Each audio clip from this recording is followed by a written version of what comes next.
Hello everyone, আমি Tanushree. Days on ক্যামেরার আরেকটা নতুন ব্লগে সবাইকে ওয়েলকাম জানাই। আশা করছি সবাই খুব ভালো আছো, আমরাও খুব ভালো আছি। আজকে রবিবার, ঘড়ি কাটা সকাল 10টার ঘরে। ঘুম থেকে দুজনেই দেরি করে উঠেছি, আর হিয়া তো এখনও ঘুমাচ্ছে। শিব সকালবেলা বলল আজকের ব্রেকফাস্টটা আমি বানাবো।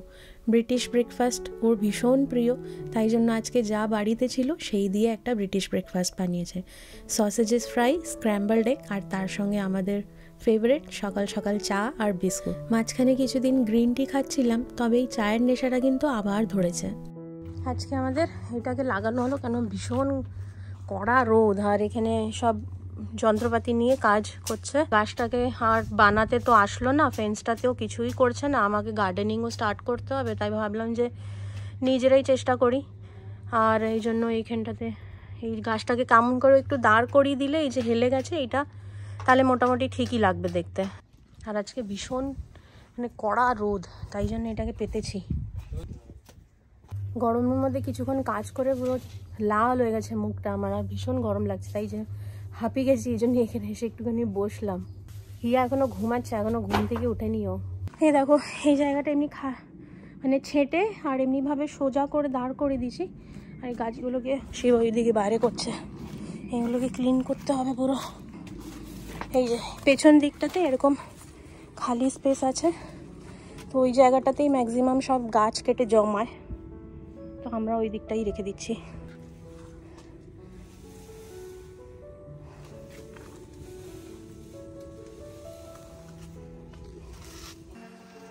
শিব ঘাস কাটছে। ঘাসগুলো এতটাই তাড়াতাড়ি বাড়ে, প্রত্যেক 2 সপ্তাহের মধ্যে যদি কাটা না হয় তাহলে এত বড় হয়ে যায় যে দেখতে ভীষণ বাজে লাগে। আর এখানে প্রত্যেক স্যাটারডে সানডে ঠিক ওয়েদারও থাকে না, অনেক সময় বৃষ্টি থাকে, তাই জন্য আর বাগানে এসে যে ঘাস কাটবো সেটাও হয় না। তাই আজকের ওয়েদারটা যেহেতু ভালো, তাই ভাবলাম যে আজকে যতটা পারা যায় বাগানের কাজগুলো সেরে নেব। ওইদিকে বাগানের কাজটা শিব দেখছে, ও ঘাস ঠাসগুলো কাটুক, আমি এদিকে রান্নাঘরে চলে আসলাম। অনেকটাই বেলা হয়ে গেছে, রান্নাটা বসিয়ে নেব। আর গত 2-3 দিন ধরে এত বেশি চিকেন আর ননভেজ খাওয়া হচ্ছে, আজকে একদম পাতি সিম্পল রান্না করব। আজকে কারোরই আর চিকেন আর এইসব খাবার ইচ্ছে করছে না। রবিবার হলে নর্মালি চিকেনটাই হয়, কিন্তু আর একদমই ইচ্ছে করলো না, তাই সিম্পল ভিন্ডির তরকারি, ডাল ভাত বসাচ্ছি, এই দিয়ে আমাদের হয়ে যাবে। তাড়াতাড়ি বললাম হিয়াকে পড়াশোনাটা সেরে নে, তাহলে দুপুরবেলা খাওয়া দাওয়া করে নেবার পরে একটা কিছু সিনেমা দেখতে বসবো।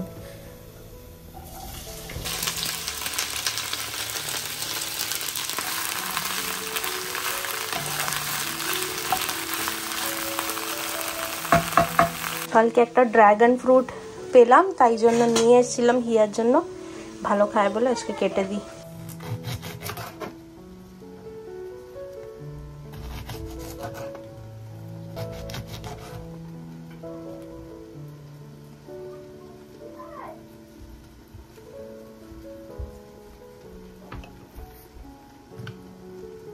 Betu, you are lucky. You are lucky. Because it's pink. Yay! Happy? Are you happy? Yes! Can our leaves start off pink হয়ে যায়? যদি white pink তাহলে আমার leaves গুলো white হতো। আর হিয়া এখন যাচ্ছে গার্ডেনিং করতে। গার্ডেনিং না, ডিগ করতে। ডিগ করতে? খুবই ডিগ। পছন্দ করি।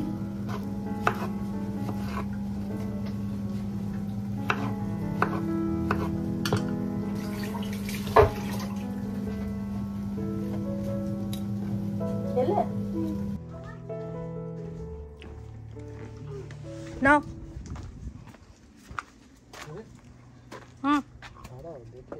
পেটু খাই দেবো? সামার এনজয় করছে হিয়া। কেমন দেখবি, পড়ে যাবে। ইয়ামি। আমাদের বাড়িতে ফল খাওয়ার মানুষ শুধুমাত্র আমি, সেই বার হিয়া, দুজনেই ফল ভালো খায় না। কেটে যদি মুখের সামনে দিই তাহলে হয়তো ওই 1-2 টুকরো খাবে, নাহলে সেটাও খাবে না। ভুলেও দাঁড়িও না, এটা কিন্তু ভাঙা, নিচে পড়ে যাবে। নাও খেয়ে যাও। এটা মনে জল কেমন করে আসলো?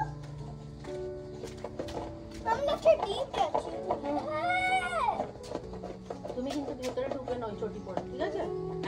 খুলেও না, একটু মিষ্টি কম আছে এটাতে।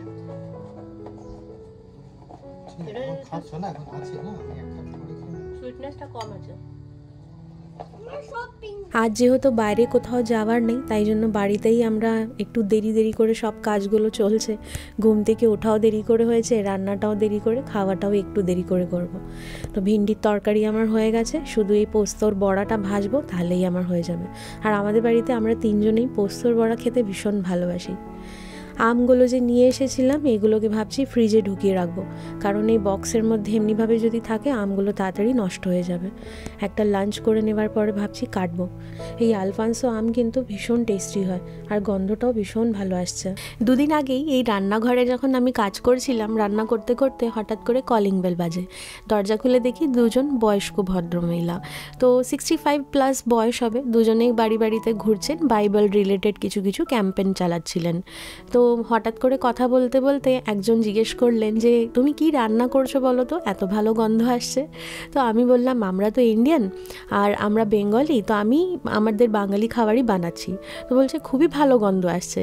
তো মানে এই দেশের লোকেরাও কিন্তু আমাদের ইন্ডিয়ান খাবার দাবার খেতে ভীষণ পছন্দ করে, শুধু ওরা বানাতেই পারে না, কিন্তু যদি ওরা পায় তাহলে কিন্তু ওরা ঠিকই খাবে।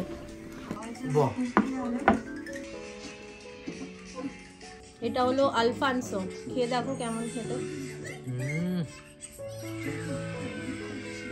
খুবই মিষ্টি, খুবই ভালো লাগে আলফানসো। এগুলো পুনেতে যখন থাকতাম তখন তো কত আলফানসো খেয়েছি, একদম পুনের মতনই টেস্ট, খুব ভালো, খুবই ভালো টেস্ট। এটা একদম মিষ্টি গোলা, একদম ওখানের যে ওই রত্নাগিরি গুলো পাওয়া যেত, মানে তুমি টেস্টের আগে তুমি যখন বাইট করবে তখনই এটা ফিল করবে তুমি এই আমটা। হ্যাঁ দেখি একটা আমিও খেয়ে। বেটু বাইট করো একটু। না, আরে খেয়ে দেখো, এই আম কোনোদিনও খাওনি। রিয়া একমাত্র এমন বাচ্চা যাকে আমি দেখি তার আম পছন্দ না। বাজে লাগে তো বলে এটা খুবই ভালো আম, পালিয়ে গেল। এটা ওয়ার্ল্ডের সবচেয়ে বেস্ট আম, ঠিক আছে। আর আমরা দেখছি হলো হীরামান্ডি, হীরামান্ডিটা চালিয়েছি, এটা আমাদের 4th এপিসোড চলছে। অনেক কটা ওষুধ এর মধ্যে এক্সপায়ার হয়ে গেছে, তো আজকে এগুলোরই কাজ, সব ওষুধগুলো ছাঁটাই করে, আর যেগুলো এক্সপায়ার ওগুলো সব ফেলে দেব। আর এর মধ্যে কিছু হোমিওপ্যাথি মেডিসিন রয়েছে, এগুলো থাক মধ্যে। পরে ইন্ডিয়া থেকে যে নতুন ফ্রেশ মেডিসিন এনেছি ওইগুলোকে আবার সেট করে রেখে দেবো। আর এখানে ড্যাডা ঘুমাচ্ছে। ওষুধগুলোকে গুছিয়ে রেখে নিলাম, এখন আবার আমি আলমারিটা গুছাতে বসেছি।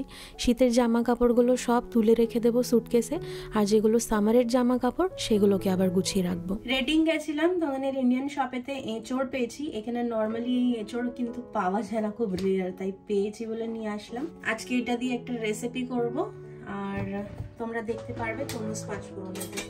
যেটা বললাম আর কি, এই দেশে এরকম অনেক কিছুই সবজি টবজি আছে যেগুলো কিন্তু এত সহজে পাওয়া যায় না। তার মধ্যে থেকে হলো এই একটা এঁচড়, যেটা আমার আর শিবের দুজনেরই ভীষণ প্রিয়। আমিও খেতে ভীষণ ভালোবাসি, এবং আমার মানে বাড়িতেও বাপি কিন্তু ভীষণ খেতে ভালোবাসে এঁচড়। আর এই সময়টাতে এঁচড়ের নানা রকমের রেসিপি ভীষণ ভালো লাগে। এঁচড় কাটাটাই হলো সব থেকে চাপের ব্যাপার, তবে কেটে নিয়ে এরকম জলে ডিপ করে রাখলে কিন্তু এটার যে আঠাটা সেটা বেরিয়ে যায়। তারপর নর্মাল যেরকম তেল মাখিয়ে আমরা হাতের মধ্যে কাটি সেরকম কাটলেই হলো। এই জলে ডিপ করে রাখলে অনেকটাই কিন্তু আঠাটা বেরিয়ে যায় আর কাটতে সুবিধা হয়।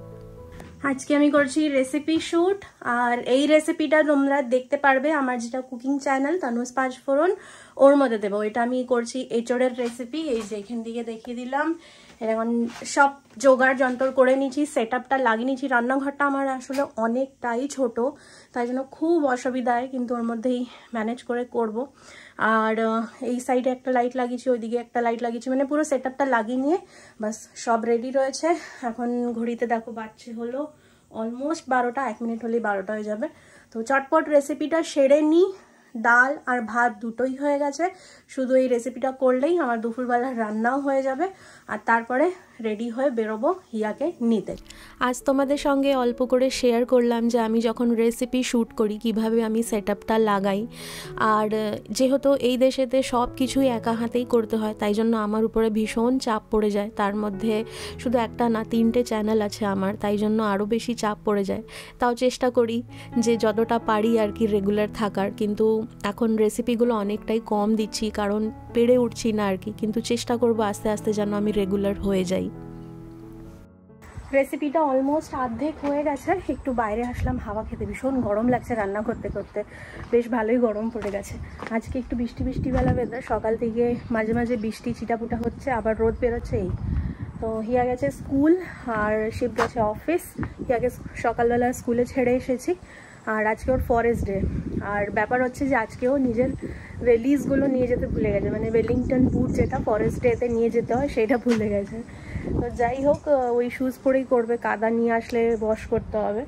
তো এখানে নিয়ম হচ্ছে স্কুলেতে যেদিন ফরেস্ট ডে থাকে ওই দিন ফুল স্লিভস পরতে হয়, মানে হাতেও ফুল স্লিভস টি শার্ট আর পাতেও ফুল, কারণ ফরেস্টে মানে ওদের স্কুলের মধ্যেই একটা জায়গা বানানো থাকে ফরেস্টের মতন, গাছপালা নানা রকমের জিনিস দিয়ে, ইনসেক্টস থাকে, অনেক কিছুই থাকে।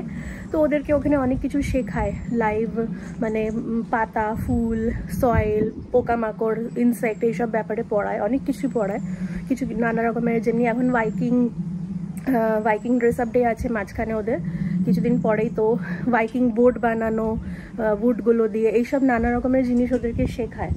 তো ওই জায়গাটাতে অনেক সময় কি কাদা কাদা থাকে বৃষ্টি পড়লে, আর পোকামাকড়ও থাকে, তো তাই জন্য ওয়েলিংটন বুটও মাস্ট। কিন্তু আজকে নিয়ে যেতে ভুলে গেছে।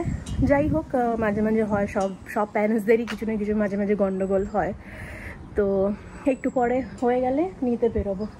গাছগুলোকে একটু দেখতে বেরোলাম, ফুল গাছে একটু জল টল দিতে হবে কিনা তাই দেখছি, কিন্তু আজকে মনে হয় না দিতে হবে, কারণ বৃষ্টি পড়ছে মাঝে মাঝে। আমাদের তো কালকে এই জায়গাটা দেখালামই, এই গাছটাকে দেখো ছেটে ফুটে অনেকটাই ছেঁটে দিয়েছি, আর এই জায়গাটাকে সোজা করে দিয়েছি, যা এইটা ফাঁকা।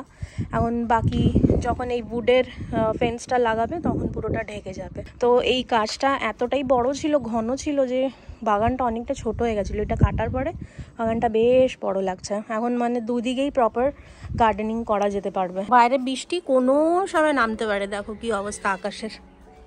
হিয়াকে নিয়ে যাচ্ছি, কম অন ক্লাস, চলো। আসার সময় একটু কটা পাইন কোন নিতে হবে আজকে। এই পাইন কোনগুলো নিয়ে গিয়ে ডেকোরেট করতে খুব ভালো লাগে। এই দুটোই কিন্তু এইদিকে অ্যাকচুয়ালি সবকটাই পাইন কোনের গাছ, এইটা তারপর ওই সামনেরটা ভীষণ সুন্দর লাগে। আমি দেখাবো কি করে আমি সাজিয়েছি, কোথায় সাজিয়েছি দেখাবো। ছোট ছোট চেরি লাগা স্টার্ট হয়েছে। এই গাছটা চেরি গাছ, কিন্তু মিষ্টি না চেরিগুলো। চলো মামা।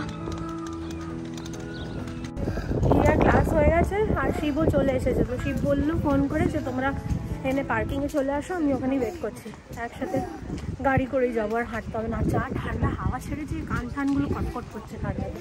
হিয়া পাবে দড়ি দড়ি। চলো, ঘড়িতে বাজছে 9টা। আমাদের খাওয়া দাওয়া, রান্নাঘরের কাজ সারা সব ডান, ডিনার হয়ে গেছে আমাদের, সব কিছু হয়ে গেছে, গরম জলও খাওয়া হয়ে গেছে। এবার একটা কিছু তো সিনেমা খুঁজেছে শিব, শার্ক মুভি, তো সেটাই দেখবো। আর তোমাদেরকে বলতে ভুলে গেছিলাম, আর রেসিপিতে লাস্টেতে দেখাতেও ভুলে গেছি হয়তো, জানি না, যদি ছোট্ট ক্লিপ থাকে তাহলে অবশ্যই তোমাদের সঙ্গে শেয়ার করে দেবো, যে এঁচোড়ের তরকারিটা কিন্তু হেভি হয়েছিল। রেসিপিটা কিন্তু অবশ্যই দেখো আমার চ্যানেল তানুজ 5foreign-তে। তো চলো, আবার দেখা হচ্ছে একটা নতুন ব্লগেতে, ততক্ষণ ভালো থেকো, সবাইকে ভালো রেখো। বাইরে দেখো এখনো হালকা আলো আলো দেখতে পাচ্ছ তোমরা, মানে এখনো সন্ধে নামেনি, কিন্তু এখনো জাস্ট হচ্ছে। তার কারণ যে এখন সামার টাইম যেহেতু চলেই এসেছে, তাই জন্য এখন দিনটা বড় হয়ে গেছে অনেকটাই। রাত 9টার সময় দেখো এখনো বাইরে আলো রয়েছে।